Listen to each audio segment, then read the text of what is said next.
हम ज्ञान फ्यान के चक्कर में नहीं रहते महाराज जी। हम क्या अच्छा, और हम वैराग्य फैराग्य से हम भक्ति बहुत करते हैं। वाह भाई, तू तो लग रहा है भागवत के ऊपर पहुंच गया है। यहाँ भक्ति माता रोती चल रही है। पूछा नारद जी ने, काय को रो रही है?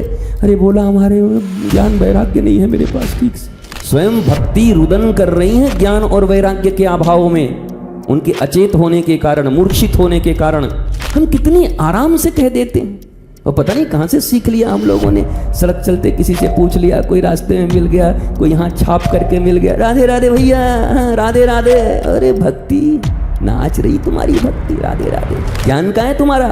Where is your knowledge? Where is your independence? Where is your liberty? कहाँ है? ईश्वर का अर्थ है सच्चिदानंद घन विग्रह,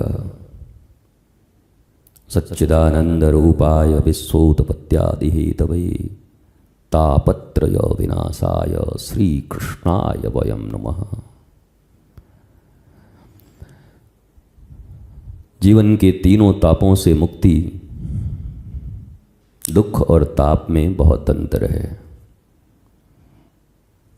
भगवान श्री कृष्ण कहते हैं संसार दुखालयम, ये संसार दुखालय है, इससे बचोगे नहीं। और शरीर रोग मंदिरम, ये शरीर रोग का मंदिर है, इससे भी नहीं बचोगे।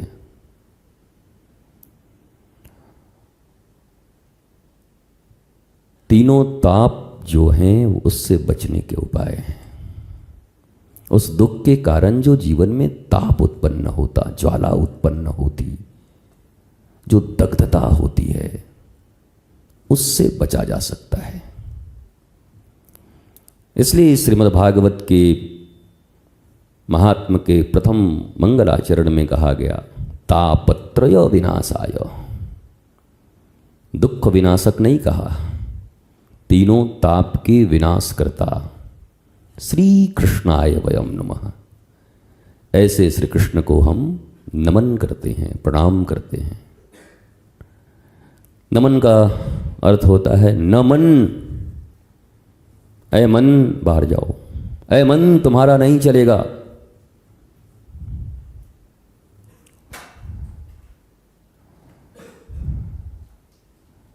तो किसका चलेगा? बोला उनका चलेगा। वो कौन है? शरीर, इंद्रिय, मन, बुद्धि, चित्त, अहंकार, देन आत्मा, सप्तम द्वार। पहले शरीर हैं, इसी में सब अटके पड़े। बॉडी, मैं मेरा तू तेरा, इससे ऊपर गति नहीं किसी की। वो बातें हम जितनी बड़ी बड़ी कर लें, श्लोक हम जितने बड़े बड़े बोल लें, पर कहते हैं मनुष्य की असली पहचान तब होती है जब या तो परम दुख में हो या उसको कोई बहुत बड़ा पावर दे दो, शक्ति दे दो। तो जो असली आदमी है वो बाहर आ जाता है। वो कौन? ऐसे तो नकली लोग बाहर आते हैं, दुख में बिलबिला जाते हैं, सब सच्चाई सामने आ जाती है। और जब बहुत शक्ति प्राप्त होता है तो मनुष्य के असली आचरण बाहर आते हैं। धर्मयुक्त किसी राजा को जब राज मिलता है तो प्रत्येक प्रजा के भीतर धर्म की स्थापना करके उनके भीतर आनंद, प्रेम और शांति का बहाव करता है। वही किसी अधार्मिक राजा को जब शासन मिलता है, शक्ति मिलती है, पावर मिलता है, तो फिर वो शोषण, अत्याचार, अनाचार, व्यभिचार कंस की तरह प्रारंभ करता है। इस दुनिया में सोने के दो नगरी हैं, गोल्ड सिटी।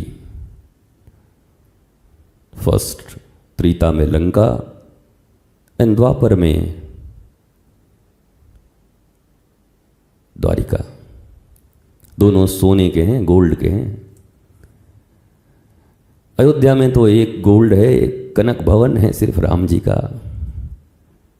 दशरथ जी ने कैकई को दिया, कैकई ने मुंह दिखाई में फिर इनको दे दिया ठाकुर जी को। पर लंका तो पूरे ही गोल्ड की है, सड़कें, नालियां, खड़ंजे, ईंट सब गोल्ड के हैं, गोल्ड। और ऐसे ही द्वारिका है, पर दोनों के राजा अलग अलग हैं। एक जो गुरु को भी नहीं मानता, धर्म को भी नहीं मानता, उपासक है। रावण उपासक है बहुत बड़ा, धार्मिक नहीं है, आध्यात्मिक नहीं है। उपासना अलग पद्धति है और आध्यात्म अलग चीज है।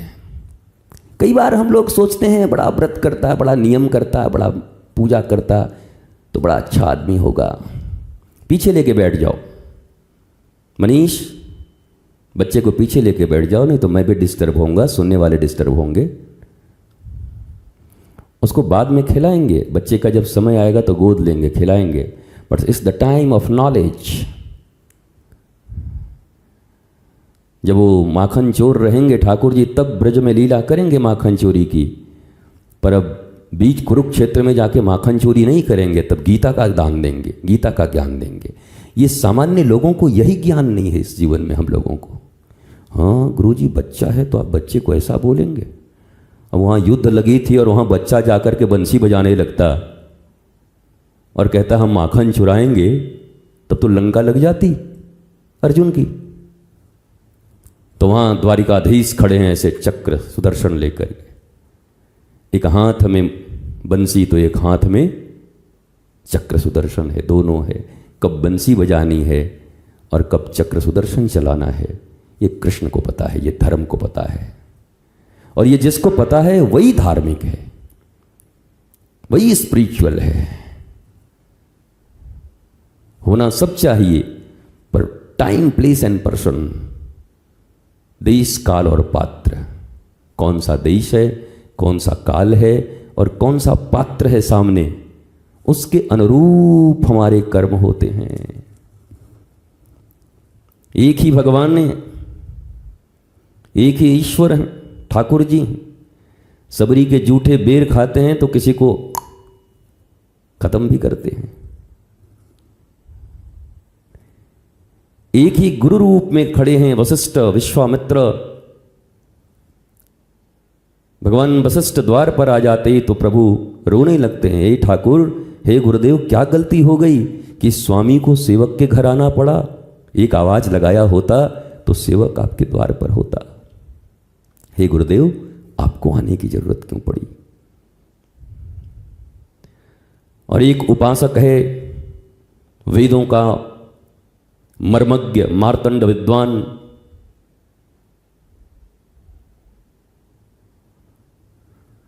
रावण। इतना ज्यादा विद्वान कोई होगा नहीं, इतनी पूजा अर्चना कोई करता नहीं है। शिवतांडव और स्तोत्र बनाने वाला वो, राइटर वो, लिरिक्स उसकी, सिंगर वो, सब वो है। शिव जी का अभिषेक पे अभिषेक करते रहता है, पर काम सब उल्टे हैं उसके। दुनिया में जितने सुंदर हैं सब मेरा होना चाहिए, किसी के पास नहीं रहना चाहिए। लूट ले आओ, छीन ले आओ सबसे। एक राम जी हैं, कह रहे हैं जो मेरा है वही सबसे सुंदर है। एक ऐसा है जो कह रहा है जितना सुंदर है वो सब मेरा होना चाहिए। एक राम जी कह रहे हैं जो मेरा वो सबसे सुंदर है। पूरा सुंदर लेंगे तो रावण बन जाएंगे, सब तुम्हारे लिए थोड़ी है। जो तुम्हारे जो प्राप्त है वही पर्याप्त है, नहीं तो सर्वत्र दुख व्याप्त है। जो है इट्स एनफ। जीवन का कोई उद्देश्य नहीं होता, जीवन अपने आप में एक उद्देश्य है। 84 लाख योनियों के बाद, पशुओं में भटकने के बाद, कृमि बटप बनने के बाद भगवान ने मनुष्य बनाया है। इसका लक्ष्य क्या होगा? दुर्लभो मानुषो देहि देहि नाम क्षणभंगुर। मनुष्य हैं, यही लक्ष्य है। तत्रापि दुर्लभम मन्ये वैकुंठ प्रिय दर्शनम। चलो लक्ष्य बनाना ही है तो वैकुंठनाथ के किसी प्रिय का दर्शन हो जाए, उनकी संगति हो जाए, सत्संग हो जाए, कभी दर्शन हो जाए उनके, कभी उनका दरस परस कुछ हो जाए, यही परम लाभ है। सुदामा जी जब वापस आ रहे हैं तो भगवान ने दिया तो कुछ नहीं, तो सुदामा के एक बार मन में आया, यार कंजूस आदमी लगता है, सेवा तो बहुत की, दिया नहीं कुछ। वो लेकिन तुरंत संभलते हुए सुदामा जी कहते हैं, अयम ही परमो लाभो। ओ हो, कहाँ मैं हड्डियों से जकड़ा हुआ, कहाँ मेरी हड्डियाँ गड़ रही हैं, और कहाँ कमल नयन भगवान, कमल से भी कोमल, माखन से भी कोमल भगवान ने मुझे कितने देर तक भुजा में बांधे रखा। क्या यह मेरी कम उपलब्धि है? क्या एक कम प्राप्ति है? भगवान ने मुझे गले लगाया। जिनको प्राप्ति के सुख लेने हैं, आनंद लेने हैं, वो एक निगाह भी भगवान देख लें तो उसी में नाच उठते हैं। और किसी के घर जाके खा के झाड़ू भी लगा के आ जाओ तो कहे गुरुजी झाड़ू तो लगाए लेकिन बाथरूम साफ नहीं किए। गुरुजी बाथरूम भी साफ कर देते तो बड़ा अच्छा होता।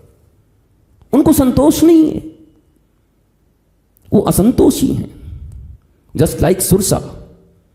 हनुमान जी और सुरसा में क्या अंतर है? सुरसा सिर्फ बढ़ती ही जाती है, हनुमान जी बढ़ते हैं और छोटा होने भी जानते हैं।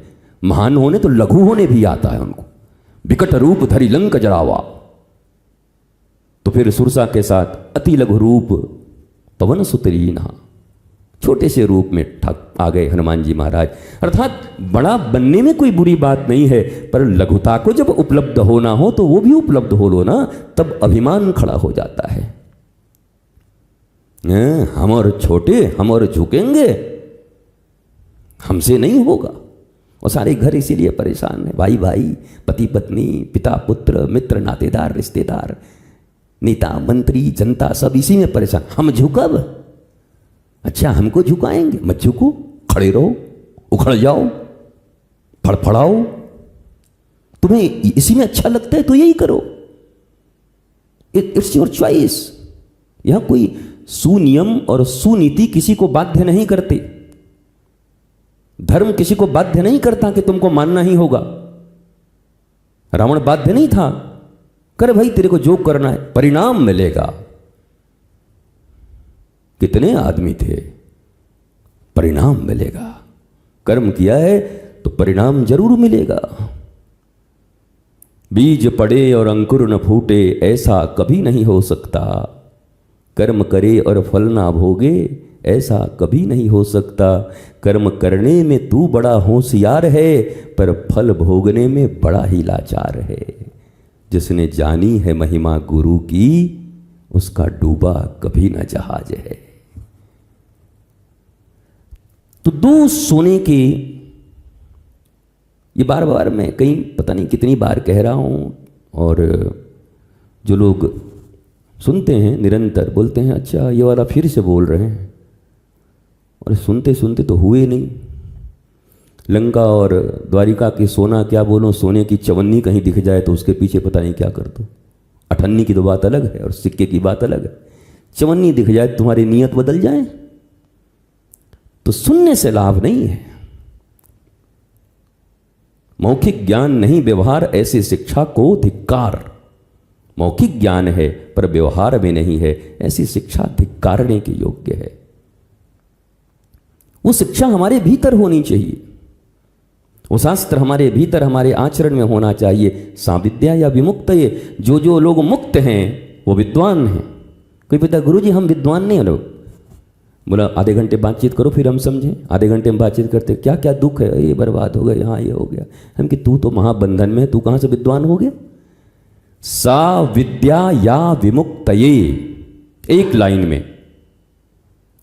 विद्या का अर्थ है जो मुक्ति प्रदान कर दे, और जो विद्यावान है, विद्वान है, वो अभी भी बंधन में मुक्त नहीं है, लिबर्टी नहीं है, उसको स्वतंत्रता का अनुभव नहीं करता वो। हाँ स्वतंत्रता, स्वच्छंदता नहीं। स्वच्छंदता बुरी बात है। स्वच्छंदता और स्वतंत्रता में बहुत अंतर होता है। हम स्वच्छंद हैं,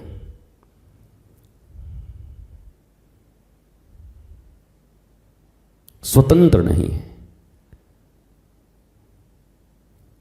और आध्यात्म हमें स्वतंत्र होना सिखाता है। गोस्वामी कहते हैं पराधीन सुख सपने हूं नाही। पराधीन को सपने में भी सुख नहीं मिलता। तो भैया अब स्वाधीन कैसे बनोगे? बोला स्वाधीन ज्ञान के बल पर बनोगे, नॉलेज। वृंदावन में भक्ति है, पर भक्ति भी दुखी है क्योंकि ज्ञान और वैराग्य ठीक नहीं है। बूढ़े हो गए, गिर गए हैं, इसलिए भक्ति भी रो रही है। ध्यान देना, भक्ति अकेले कभी सुखी नहीं हो सकती अगर ज्ञान और वैराग्य साथ नहीं लगे हैं तो। कई लोग कहते हैं हम ज्ञान ध्यान के चक्कर में नहीं रहते महाराज जी। हम क्या अच्छा, और हम वैराग्य फैराग्य से हम भक्ति बहुत करते हैं। वाह भाई, तू तो लग रहा है भागवत के ऊपर पहुंच गया है।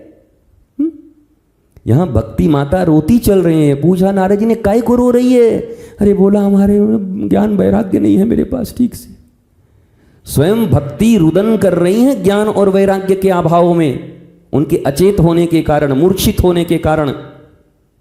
हम कितनी आराम से कह देते हैं, और पता नहीं कहां से सीख लिया हम लोगों ने। सड़क चलते किसी से पूछ लिया, कोई रास्ते में मिल गया, कोई यहां छाप करके मिल गया, राधे राधे भैया, राधे राधे। अरे भक्ति नाच रही तुम्हारी भक्ति, राधे राधे। ज्ञान कहाँ है तुम्हारा? Where is your knowledge? Where is your independence? Where is your liberty? कहाँ है? और वो नहीं है तो किस बात की भक्ति है? और हम ही जैसे लोग भक्ति को ही बदनाम करते रहते हैं। बोला वो चाची इतनी बड़ी भगत हैं, पर मोहल्ले भर में शिकायत करते चलती हैं एक दूसरे का। बारे भक्ति चाची की, चाची ऐसी भक्ति ना करो नहीं तो भक्ति बदनाम हो जाएगी। मंथरा तुम्हारे सामने शर्मा जाएगी, मंथरा भाग जाएगी तुमको देखकर। तुम भक्ति महारानी का अर्थ है जिन्होंने ज्ञान और वैराग्य को भी जागृत कर दिया, जो सबके हृदय में प्रतिष्ठित होकर सबको आनंद प्रदान करती हैं। और आप इतनी दुखी हैं? भक्ति का अर्थ है जो ज्ञानवंत हो, गुरु के ज्ञान से संपन्न हो, जो आत्मज्ञान से संपन्न हो, जिसने अपने लक्ष्य को पहचान लिया हो। Who am I, the beginning of real spiritualism. Who am I, मैं कौन हूं, मैं क्यों आया हूं इस पृथ्वी पर, मैं क्या कर रहा हूं, मुझे क्या करना चाहिए था और क्या हो रहा है। मेरी उम्र 50 साल हो गई, अभी तक मैं हाय हाय कर रहा हूं। हे भगवान, 50 साल ऐसे ही गुजर गए, तो अब बचे हुए 30 साल में क्या पहाड़ खोदोगे, क्या कर लोगे? अरे बड़ी जवानी में 18 साल के बाद जवान हो गए थे। 18 साल के बाद अपने माँ बाप को तुमने कह दिया था कि अब मैं 18 साल का हो गया हूँ, अब मुझे ज्ञान हो गया है। 16 साल के बाद अगर बाप का, बेटे का जूता बाप के इसमें आ जाए तो मित्र की तरह व्यवहार करना चाहिए, मुझको बच्चा मत समझना।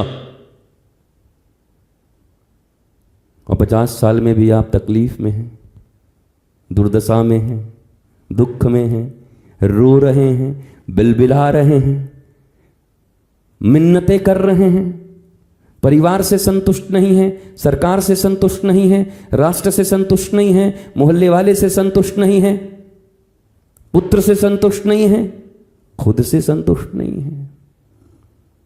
कह रहे हैं 50 साल हमारी उम्र है, ऐसी सफ़ेद हमने बाल नहीं किए धूप में। वो तो हम भी कहते कि दाढ़ी ऐसे ही सफ़ेद नहीं हुई है, लेकिन वो ऐसे ही सफ़ेद हो गई है, इसमें हमने कोई मेहनत नहीं किया। हाँ, हमने काला करने का भी मेहनत नहीं किया, बस इतना ही किया है। ये जब जैसा हुआ हमने कहा बस बनते रहे भाई अपने तरीके से, खुद उजला हो खुद काला हो, मुझे इस पर बहुत ज़्यादा ध्यान नहीं देना। इसका काम है उजला काला होना, एक दिन जाना है, इस पर कौन इतना ध्यान दे। कहाँ ऐसे पकड़ पकड़ के रंगे, ऐसे करके आईना ऐसे देख, ऐसे ऐसे एक एक बाल कौन रंगे, इतना कौन मेहनत करे। जैसे हैं सामने खड़े हो जाओ। बाल रंग के क्या होगा, भीतर इंद्रधनुष की तरह रंगो। भाई मीरा तो कहती है ऐसा रंग मोरा रंग दे सांवरिया, वो रंग रंगो। तो हम तो गोदरेज का रंग लेके परेशान हैं दिन रात। बाल रंगे, मुंह रंगे, कान रंगे, जरा भीतर भी रंग लो। धोबिया धोए चाहे सारी उमरिया, ऐसा रंग लो, श्याम रंग लो। वो रंग तो नहीं रंगते, कुछ और रंग लगाते हो। और वो रंग लगा के भी बदरंग लग रहे हो, भीतर से बेरंग लग रहे हो। न कोई उमंग है, न कोई तरंग है। मेरी जिंदगी क्या है, जैसे कोई कटी पतंग है, कोई उमंग तरंग है ही नहीं। तो उमंगता चाहिए, तरंगता चाहिए। आप देखेंगे सत्संग करते समय भी लोग कितने सीरियस रहते हैं। अचानक अपने मोबाइल निकाल करके अपना सेल्फी एक बार देख लिया करो सुनते सुनते। आपको अरे अरे मैं हूँ सत्संग सुनते समय, ऐसा मुंह मेरा। बहुत कम लोगों के चेहरे पे मुस्कुराहट होती है, एकदम चेहरा तनाव में आने लगता है। मैंने कई बार देखा है ऐसा गोल लौकी की तरह जो चेहरा है, वो चेहरा एकदम ऐसा लंबा हो जाता है पूरा सीरियस होते होते। फिर मैं सोचता हूँ यार एक आध घंटा कर दिया तो ये आदमी का खाली चेहरे ही नजर आएगा, शरीर नजर नहीं आएगा, इतना लंबा हो जाएगा। इतना लंबा चेहरा कर देता आदमी। थोड़ी मुस्कुराहट हो, थोड़ी खिलखिलाहट हो आपकी जिंदगी में। बोला कहाँ बैठे? बड़ा सत्संग कर रहे थे जी, बड़ा आनंद आया, बड़ा मौज आया जी। बस कहाँ बैठे थे? भाई कमर सत्संग से आ रहे हैं, बर्बाद हो गए। सत्संग में आदमी आनंदित होने आता है, अपनी एंजाइटी से मुक्त होने आता है, रोगों से मुक्त होने आता है अंदर बाहर के। और तुम सत्संग से दुखी होके जा रहे हो, वो भी वृंदावन से। ठाकुर भी कहता होगा कि ऐसा नमूना तो हमने नहीं बनाया था, ये कहां से आ गया? जो वृंदावन के सत्संग में भी दुखी होके चला गया। ये नमूने आते कहां से? मैंने कई लोगों को देखा, वो दोपहर में कुछ हो गया, वो शाम को सत्संग करके आप सत्संग नहीं सत्संगा कर दीजिए, पर उनका जो चेहरा है वो तमतमाया हुआ दोपहर का, वो ठीक नहीं होगा। बालक की तरह हो, अभी चॉकलेट मिला खिलखिला दो, कोई छीन लिया थोड़ा सा रो लो, फिर 2 मिनट में हंस लो। ऐसी सहजता होनी चाहिए। इसी को परमहंस तत्व कहते हैं। जिनको परमहंस कहते हैं ना, what do you mean by Paramhansa? जिनके पास बाल सुलभ स्वभाव है, सहजता है, कॉम्प्लिकेटेड नहीं है, जो जटिलताएं नहीं है जिनकी जिंदगी में, बड़े सरल हैं, बड़े सहज है। हंसे तो खिलखिला के हंस गए, हा हा हा हा। रोए तो हमको बहुत बुरा लगा जी, कोई बात नहीं। वैसा नहीं कि तुम इतना जो मुस्कुरा रहे हो, क्या गम है भैया जो छुपा रहे हो। वहाँ वो दोहरा आचरण नहीं करते हो, वो जैसे हैं वैसे ही। और ऐसा ही होना चाहिए मनुष्य को। रोने का मन करो, खूब रो ठाकुर के सामने। चैतन्य महाप्रभु अपने स्टूडेंट्स को पढ़ाते पढ़ाते जब उनको श्री कृष्ण की याद आ जाती तो पढ़ा रहे हैं व्याकरण इत्यादि, दोनों हाथ उर्द बाहु करके, हा कृष्ण हा मोर बाप कोथाए गेले मोर बाप कोथाए, करुण क्रंदन कर उठते श्री कृष्ण हा कृष्ण हा कृष्ण हा कृष्ण। महाप्रभु ऐसे करते। वो नहीं सोचते थे कि अभी लोग हैं क्या कहेंगे, जरा हम उधर जा करके थोड़ा सा, और अगल बगल में लोग देखते हैं कि प्रवचन के बाद इसके भीतर कोई प्रभाव है कि नहीं। वो देखे कि थोड़ा बहुत ये है तो ये भी ऐसे। अपनी कोई समझ नहीं है, मौज लीजिए ना, अपनी तरीके से समझिए। ये प्रतिदिन का सत्संग इसीलिए होता है। मैं जब कभी एयरपोर्ट पे जाऊं, किसी भी सिटी में जाऊं, कहीं भी देश में जाऊं, लोग मुझे बस इसी से, गुरुदेव मैं नियमित सत्संग दे, बहुत आनंद आता है गुरुदेव। हंसाते हंसाते आप सब कहते हो, बड़ी नॉर्मल स्थिति में सारी बातें कह देते हो। यद्यपि शब्दों का विन्यास करना विद्वता मेरे गुरु ने मुझे सिखाया है। वो समस्त व्याकरण के हिसाब से मैं आपसे चर्चा कर सकता हूँ, शास्त्र उपयोगी चर्चा कर सकता हूँ, परंतु एक जो सहजता है। हमने कहा भैया गुरु और सदगुरु में क्या अंतर है? कई बार हमने कहा, बोला गुरु तो वो है जो आपको मार्ग बताता है। तो मार्ग बताने वाले तो बहुत है। मैंने कहा ठेका का भी मार्ग बताते हैं लोग। भैया ठेका का है? बोला वो बाएं तरफ जाओ पी लो, वो भी गुरु है तुम्हारा उस समय के लिए। मार्ग बताया भाई, रास्ता बताया तुमको जाने के लिए। और एक है सदगुरु, कहा जो सत्य से तुम्हारा परिचय कर, आनंद से जो तुम्हारा परिचय कराते हैं, चिद शक्ति ज्ञान से जो तुम्हारा परिचय कर, सत्य चित्त आनंद, इनसे जो परिचित कराते हैं, बोला वो सदगुरु हैं। तो गुरु तो बहुत हो सकते हैं, पर जीवन में जब सदगुरु मिल जाते हैं तो मीरा की तरह घुंघरू बन जाते हैं और मौज आ जाती है, नृत्य करने लगते हैं लोग, आह्लादित हो जाते हैं जीवन में। और हमें यही चाहिए, मस्ती ऐसी ही चाहिए। धर्म बहुत सीरियस विषय नहीं है। कई लोग धर्म के नाम पर इतना सीरियस हो जाते हैं कि उधर ही से मुंह बना के धर्म करने जा रहे हैं। जीवन में पहले ही से इतना डिप्रेशन में थे, धर्म एक और डिप्रेशन है। धर्म खिलखिलाने का है, आनंद करने का, हंसने का, मुस्कुराने का, चर्चाएं करने का और कुछ समझने का है। समझें, लागू करें अपने जीवन में, मस्त रहें, उपस्थित रहें। रामो विग्रहवान धर्म, भगवान चलते फिरते धर्म हैं, श्री कृष्ण चलते फिरते धर्म हैं। और जीवन में गुरु का उन्हीं का रूप कहा जाता है। भगवान शिव पार्वती के अगर संवाद को तुमने कभी सुना हो गुरु गीता में, तो वहां पर भगवान कह रहे हैं कि प्रत्यक्ष अचल विग्रह जो भगवान की मूर्ति है, वो जब कभी अत्यंत प्रसन्न हो जाते हैं तो गुरुदेव के रूप में चलते हुए शिष्य के सामने खड़े हो जाते हैं, वही सचल विग्रह के रूप में खड़े हो जाते हैं। ये भगवान शिव की ये उक्ति है माता पार्वती से। हम इसका आनंद लें, हम इस मौज में रहें, आह्लाद में रहें। अनिर्णय की स्थिति न हो जीवन में, निर्णय पक्का हो। निर्णय, डिसीजन मेकिंग पावर बहुत पक्का होना चाहिए। कर लिया तो कर लिया। फिर हमें याद है जब हम गुरुदेव के पास रहते, कितनी नौकरियां, कितने प्रलोभन, कितनी चीजें। हम ऐसे गुरुजी की तरफ देखते, गुरुजी मुस्कुराते, माया। हम क्या जी, एक से एक लोग आते, हाँ आपका तो ऐसे हो गया, वहाँ हो गया। हम कि भैया सांस लेने दे, थोड़ा रहने दे। दुनिया में ऐसी इतनी बेरोजगारी है, लोगों को दिलवा जाके हमारे पीछे काय को पड़ा है भाई। हमको ऐसे ही अच्छा लगता है, ऐसे ही मौज आती है। तो एक तो चीज है, जीवन में किसी चीज का अभाव मत रखो। भावग्राही जनार्दन, कह रहे भगवान कैसे हैं? जनार्दन कौन है? भावग्राही। हम कौन हैं? अभावग्राही। हमारे जीवन में सर्वदा क्या है? चाय में चीनी कम था, आज गर्मी बहुत है, हमारा पंखा नहीं चल रहा है, आज हमारा चादर चूहा कुतर दिया, गुरुजी के पास गए, गुरुजी दर्शन नहीं दिए, आज लाडली प्रसादम में सब्जी नहीं ठीक से बना, हमको तो केवल दाल मिला। ये आदमी सुबह 4 बजे से उठ के रात 12 बजे तक अभाव में ही जीता है। ये कौन सा आदमी? उसके बाद भी कह रहा है कि हम सुखी कब होंगे। भैया वो भावग्राही जनार्दन है, वो भावों को ग्रहण करते हैं और तुम्हारे जीवन में केवल अभाव भरा पड़ा है।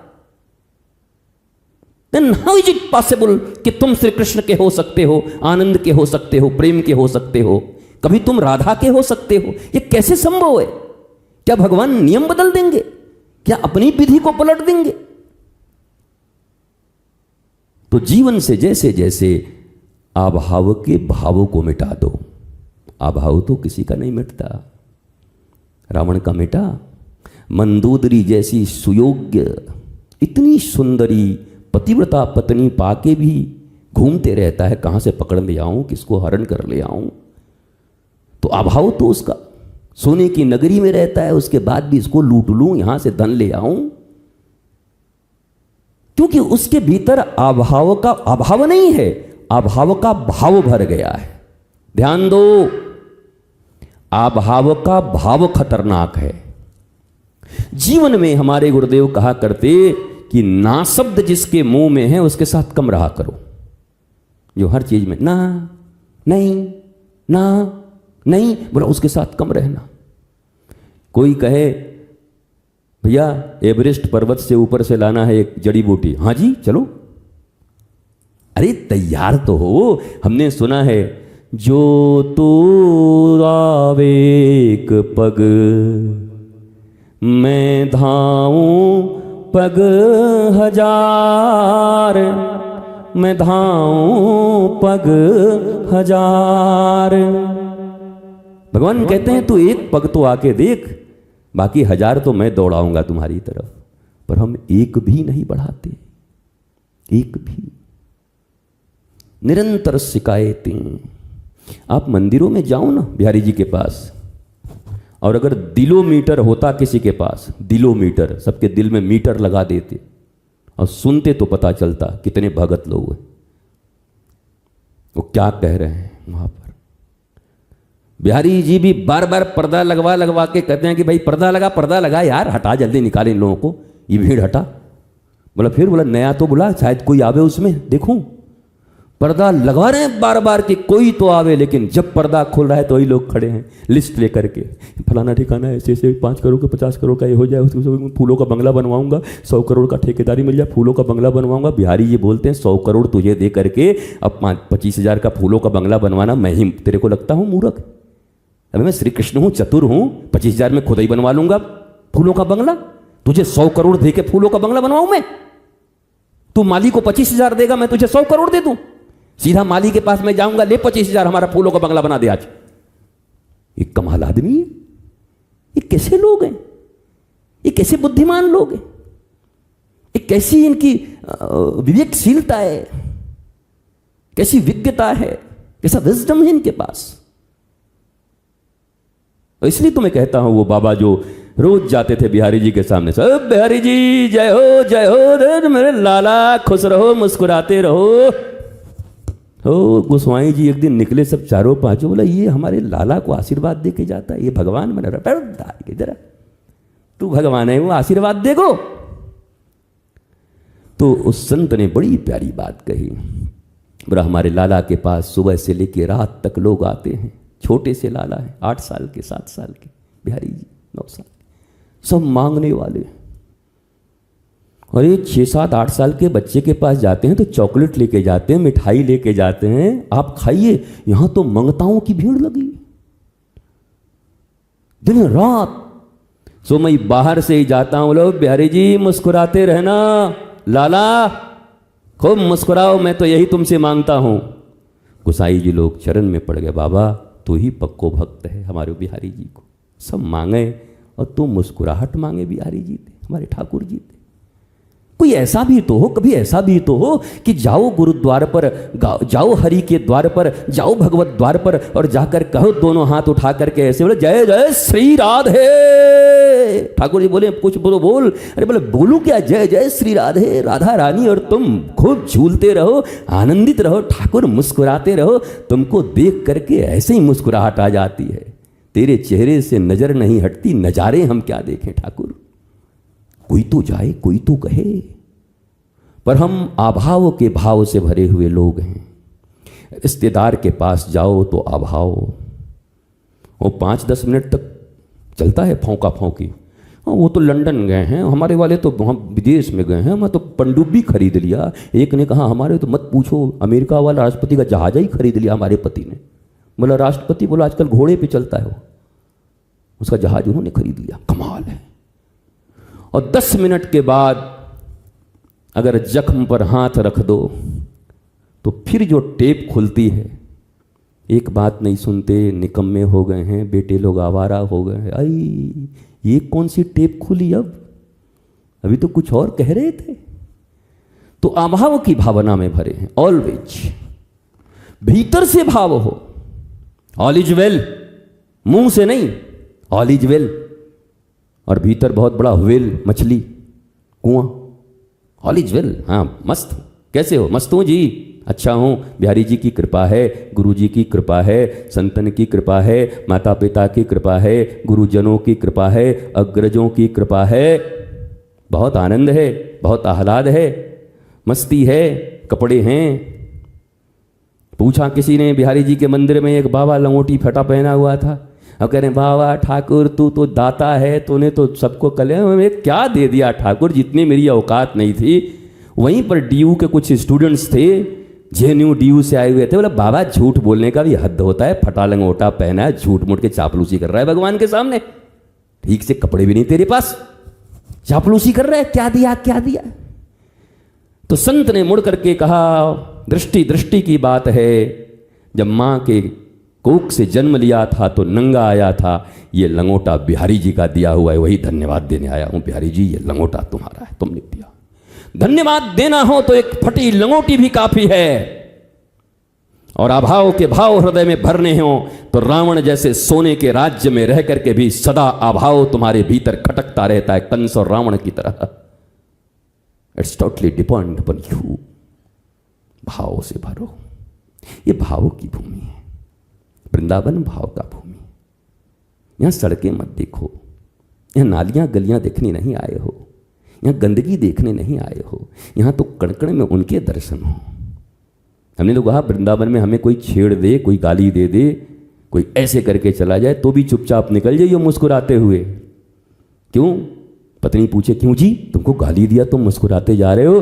तो कह देना इस वृंदावन में ठाकुर के सिवा होगा कौन, वही छेड़ के गया होगा, नंदलाल छेड़ के चला गया, और है कौन यहाँ पर। ऐसी भावना ब्रज की गलियों में, तब ब्रजवास तुम्हारा सफल है। और नहीं तो ब्रज से भी शिकायत करके एक दिन वापस चले जाओगे, यहां भी तुम्हें पता नहीं क्या क्या रोग नजर आएंगे, यहां पर भी तुम्हें अभाव नजर आएंगे, यहां पर भी तुम्हें पाप ताप नजर आएंगे। अरे यहां तो तुम पाप मोचन भगवान का दर्शन करने, आज पाप मोचनी एकादशी है, पाप मोचनी एकादशी है।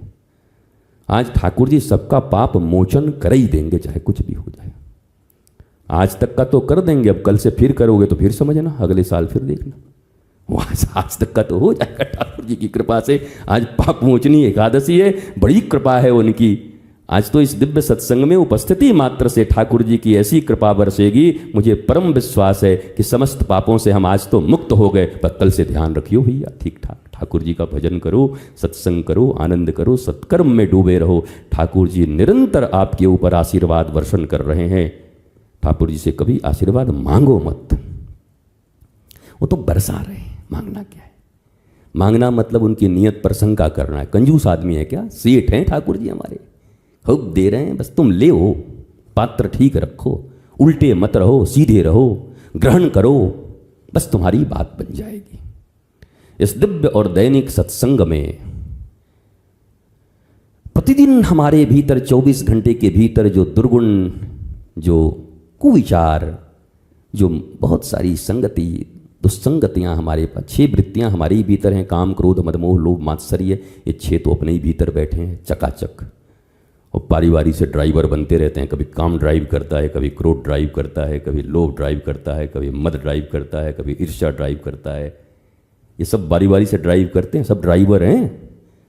देयर आर 6 कॉम्प्लेक्सेस, और सबके भीतर 1 ड्राइवर कॉम्प्लेक्स है, और ये बदलते रहते हैं। It's always changing. तो इसको क्या करो, बस नियंत्रित करने का एक ही उपाय है, हरि नाम से जुड़े रहिए, गुरु के मंत्र में निष्ठा रखिए। नित्य जितना हर पर, बड़ी अच्छी बात अभी हमें त्रिवेदी जी ने कही, विधायक जी ने, हमारा उनका तो जन्मों जन्मों का संबंध है, हृदय से जन्मों जन्मों का। वो तो बस निगाहें पहचानती हैं। उन्होंने कहा न जाने कौन सी घड़ी अंतिम घड़ी हो, कुछ खबर नहीं इस युग में, काल के युग में। तो बस बड़ी व्याकुलता रहती है, कैसे दर्शन हो जाए, कैसे मिलन हो जाए, संत मिलन हो जाए। हमने कहा बात तो आपकी बिल्कुल पक्की है, संत और ऐसे व्यक्ति में क्या अंतर है। यह व्यक्ति सैकड़ों साल का योजना बनाते रहता है, भविष्य के लिए डरता रहता है, पास्ट को लेके कचकच करते रहता है, शोक में मेरे साथ ऐसे हुआ, मेरे साथ ये हुआ, मैं ऐसे बताऊंगा, मैं भविष्य में उसको बर्बाद कर दूंगा, भविष्य में मैं राजा बनूंगा, यही करते रहता है दिन रात। संत क्या है? बोला बस इसी पल को अंतिम पल मानते हैं, ना आगे भी जाने ना तू, पीछे भी जाने ना तू, जो भी है बस यही एक पल है। इतना तो आशा भोसले जानती थी, तुम क्यों नहीं जानते हो? तुमको भी तो जानना चाहिए। वो बम्बई में रह करके, बॉलीवुड में रह के इतना जानती हैं कि आगे भी जाने ना तू, पीछे भी जाने ना तू, जो भी है बस यही एक पल है। Past is history and future is mystery, present is everything. ये प्रेजेंट आपके पास है, वर्तमान ये अंतिम क्षण है। दिव्य कर्म करिए, सत्कर्म करिए, अच्छे कर्म करिए। बोला अगले पल का कुछ पता नहीं ठाकुर जी, ये पल आपने दिया, ये आपको समर्पित है, आपके नाम में, आपके काम में, आपके धाम में। बस आप देखो ये एक एक पल आपके अगले एक एक पल का निर्माण करते जाएंगे, और वो पल ऐसा होगा निश्चल, कल कल शीतल, ऐसा होगा वो पल। बड़ी आनंद होगा अगले पल में। इस पल को बनाते जाओ, इस पल जागृत रहो, अवेयरनेस। बस बहुत आपको समय नहीं बनाने, पीछे क्या हुआ था, आगे क्या होगा, ये सब इतना जुगाड़ काय को कर रहे हो भाई बिना मतलब। इस पल अभी बैठे हैं यहाँ पर, यहाँ बैठे बैठे कितने आदमी, अरे यार बताओ अभी तक एकादशी का कुछ दिया नहीं प्रसाद, बाबा खाली प्रवचन कर रहा है, झूठ मूठ का बिठाए हुए कह रहे हैं हमको तो बता आधे घंटा बोला था, 1 घंटे से बोले जा रहा है, चुप ही नहीं हो रहा है, बड़ा खतरनाक आदमी। पता नहीं वहाँ क्या आलू खाली खिला देगा, क्या करेगा, यही सब सोच रहे हैं सब। कोई सोच रहा है जल्दी उठे तो हम निकलें, कोई सोच रहा है वो आदमी ने हमको कहा था रोज़ सत्संग होता है केवल 20 मिनट, ये तो पिछले लग रहा 20 घंटा करेगा, इसका कोई ठिकाना नहीं है इस आदमी का। चिंतित हैं यहाँ बैठ के भी, कोई दिल से नहीं डूबा है। अभी बैठे हैं तो यहीं बैठे, और जब उठेंगे और अब जाएंगे वहाँ कुछ प्रसाद इत्यादि मिलेगा तो फिर जो मिले फिर हम ही प्रसाद हो जाएंगे। जानत तुम ही हो, सत्संग में हम सत्संग हो जाएंगे, प्रसाद में हम प्रसाद हो जाएंगे। तो हम क्या करते हैं, सत्संग के समय प्रसाद की अभी चिंता हो रही होगी, और जब वहाँ बैठेंगे सत्संग बढ़िया था, ठीक ना, बढ़िया बात, अब खा तो ले बढ़िया से, अब आलू बताओ कि बढ़िया है कि नहीं, अब आलू का स्वाद ले। जब वहाँ रहो तो वहाँ डूबो, जब यहाँ रहो तो यहाँ डूबो। ये बड़ा अद्भुत बात है मनुष्य के भीतर में, जब जहाँ है तब वहाँ नहीं है। इसके दुख का कारण भी यही है इस मनुष्य का, जब जहाँ है तब वहीं है संपूर्ण रूप से 100%। इफ आई एम हियर, अगर मैं अभी यहाँ पर हूँ, तुम यकीन मानो न मुझे पास्ट की कोई चीज़ याद, न मुझे भविष्य की कोई चिंता है, न मुझे याद आती है। मुझे बस यही पल याद आ रहा है कि भगवान के इतने दिव्य भक्त सामने बैठे हुए हैं और ठाकुर जी हमसे कुछ बुलवा रहे हैं, कीर्तन चल रहा है, कथा। इस भावना से बैठा हुआ, कोई आगे पीछे कुछ नहीं, कोई योजना नहीं। Man proposes and God disposes. Man का काम है प्रपोजल बनाना, और भगवान आगे से बना बेटा, हम आगे तेरे को बताते हैं। हम तो सोचते रहते हैं, भगवान अपना कुछ सोचते रहते हैं। इसलिए इस पल को अच्छे से जिंदा रखिए। एंड यही एम्बिशन है, यही लक्ष्य है। जो वर्तमान को अच्छा नहीं बना सकता वो फ्यूचर बनाने चला है। ये कैसे लोग हैं, कैसे पढ़े लिखे लोग हैं। They are educated. In which sense you are educated, please tell मी।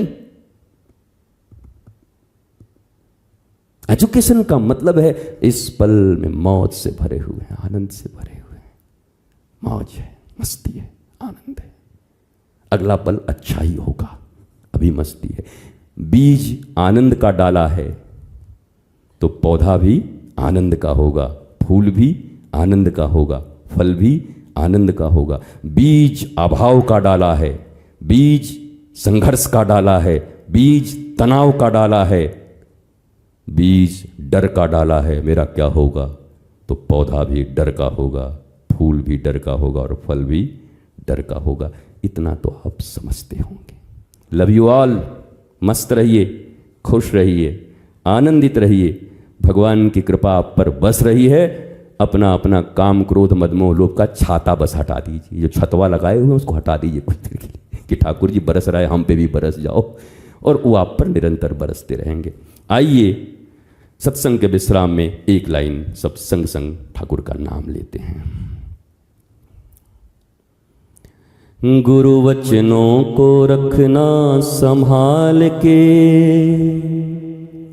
एक एक वचन में गहरा राज है। जिसने जानी है महिमा गुरु की, उसका डूबा कभी ना जहाज है। दीप जले और अंधेरा मिटे ना, ऐसा कभी नहीं हो सकता। ज्ञान सुने और विवेक न जागे, ऐसा कभी नहीं हो सकता। जिसकी रोशनी से रोशन जहान है, मेरा गुरुवर भी कितना महान है। जिसने जानी है महिमा गुरु की, उसका डूबा कभी ना जहाज है। गुरु परिपूर्ण समर्पित तू हो जा, धोखा कभी नहीं खा सकता। गुरु परिपूर्ण समर्पित तू हो जा, धोखा कभी नहीं खा सकता। लक्ष्मण रेखा सत्संग की हो तो रावण कभी नहीं आ सकता। लक्ष्मण रेखा सत्संग की हो तो, गुरुवाणी की हो तो, संतवाणी की हो तो, भगवत वाणी की हो तो रावण कभी नहीं आ सकता। अब तो होता ये हर पल आभास है, मेरे गुरुवर सदा ही मेरे साथ हैं। जिसने जानी है महिमा गुरु की, उसका डूबा कभी ना जहाज है, उसका डूबा कभी ना जहाज है। रंग महल के 10 दरवाजे, ना जाने खिड़की मेरी कौन सी खुली थी। मेरे गोविंद निकस गए, मैं ना लड़ी थी। मेरे ठाकुर निकस गए, मैं ना लड़ी। 10 दरवाजे 10 इंद्रियां, खिड़की खुले मत रखना। किस खिड़की से मंथरा घुस के गोविंद को बाहर कर देगी 14 साल के लिए, कुछ खबर नहीं। एक मंथरा ही काफ़ी है 14 साल के वनवास देने के लिए, इसलिए खिड़कियां भी बंद रखो। सुनो वही जो संत और गुरु कहें, शास्त्र कहे। देखो वही जो उनका निर्देश हो।